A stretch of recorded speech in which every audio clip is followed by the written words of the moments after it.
Nah, setelah sudah paham peran pelaku P3S dalam setiap tahapan fasilitasi konvergensi, lebih luas lagi kita harus pahami struktur kelembagaan TP3S dan keterkaitannya dengan kelembagaan lainnya di desa.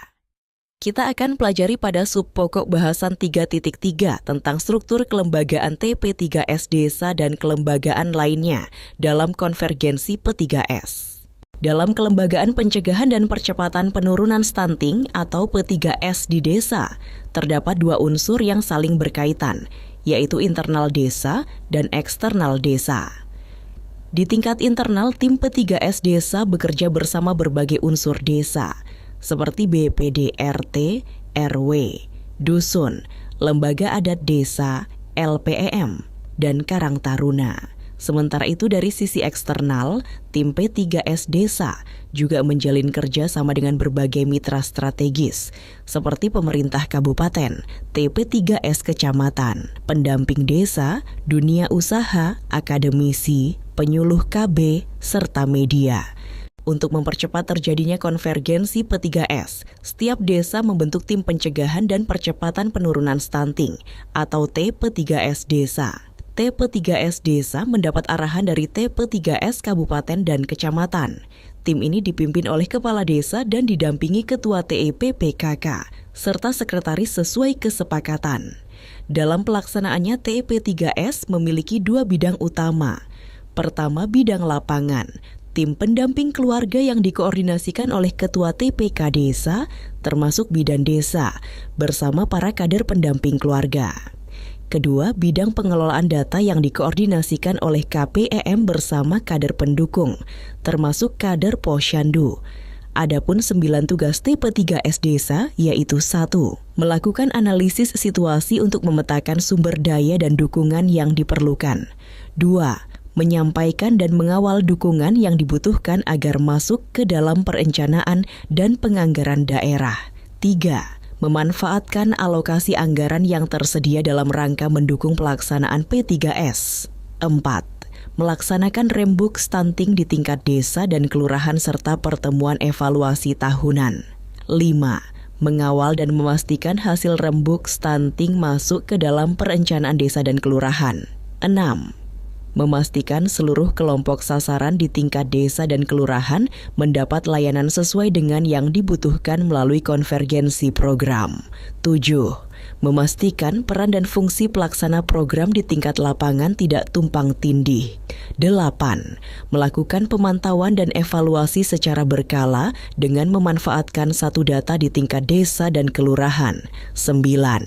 Melakukan koordinasi TP3S di tingkat desa dan kelurahan setidaknya 1 kali dalam 1 bulan sebagai tindak lanjut dari kegiatan pemantauan dan pertumbuhan dilakukan. Adapun peran para pihak pada TP3S desa, yaitu kepala desa bersama Pemdes melaksanakan program P3S di desa. Kepala desa menetapkan KPM, TPK, TP3S desa, mengonsolidasikan peran dan tugas para pelaku di desa dan menyediakan layanan. TPPKK membantu kepala desa dalam pelaksanaan P3S di desa dan memastikan layanan tersedia untuk sasaran di desa. TPK melaksanakan pendampingan meliputi penyuluhan, fasilitasi pelayanan rujukan, fasilitasi penerimaan program bantuan sosial dan surveillance pada keluarga, CATIN, calon PEUS keluarga berisiko stunting. KAPEM melakukan identifikasi dan pendataan sasaran stunting, pemantauan sasaran stunting dan layanan yang diterima, serta turut mengawal perencanaan pembangunan desa. Kader Posyandu memberdayakan masyarakat ikut serta dalam perencanaan dan pelaksanaan pembangunan, serta meningkatkan pelayanan masyarakat di desa berdasarkan standar pelayanan minimal. Kader PK memberikan pendampingan kepada keluarga sesuai dengan siklus hidup dalam program pembangunan keluarga dan penyelenggaraan keluarga berencana melalui KIE, pemantauan, dan fasilitasi pelayanan dan rujukan. Peran kelembagaan desa yang tidak termasuk dalam TP3S desa. Pertama, BPD berperan membina dan mengawasi pelaksanaan konvergensi P3S di desa, menyalurkan aspirasi terkait stunting, dan menyelenggarakan rembuk stunting desa.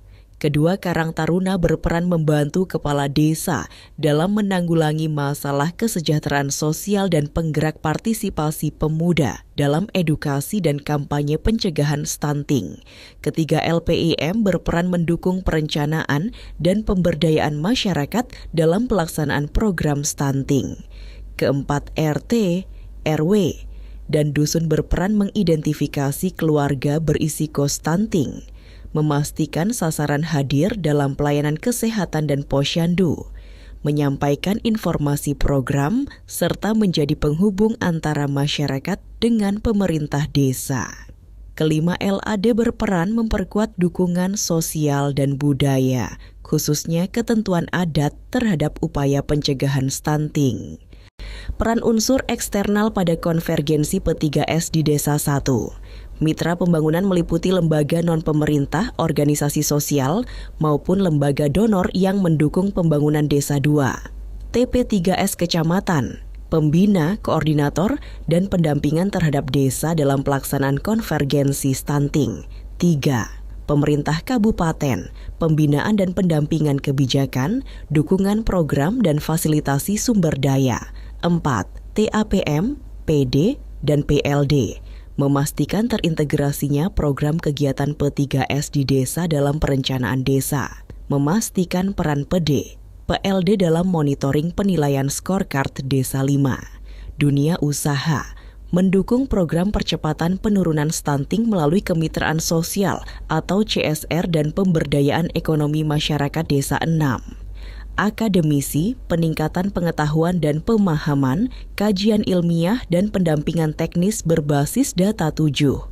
PLKB, penguatan program keluarga berencana dan pembinaan keluarga 8.